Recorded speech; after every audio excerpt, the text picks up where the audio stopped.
আচ্ছা। আপু tiny house থেকে আম,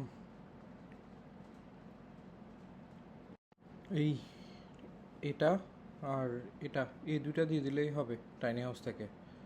তারপরে হচ্ছে ফিটনেস থেকে দিব হচ্ছে আমরা। আচ্ছা, ফিটনেসে এইটা আর এটা এই দুইটা দিয়ে দিলেই হবে, এই দুইটা আপলোড করে দিলে হবে। আর ক্যাম্পিংয়ের মধ্যে হচ্ছে, আচ্ছা ক্যাম্পিংয়ে তো এগুলো মনে হয় দেখছি আগে, সো আমার মনে পড়তেছে না, একটু যদি দেখে থাকি তাহলে একটু সরাই ফেলি আপু, আমি একটু নাহলে কনফিউজড হয়ে যাই আবার। আচ্ছা, ক্যাম্পিংয়ে এই এপিক ফিশ এটা দিয়ে দিও, আর অসাম স্মল কিড এই দুটো দিয়ে দিলেই হবে। বাকিগুলো একটু আমার থেকে একটু কম ভাল লাগছে, এর থেকে বেটার ভিডিও দিতে পারলে ভালো। সো ক্যাম্পিংয়ে কয়েকটা ভিডিও অ্যাড করে দিও।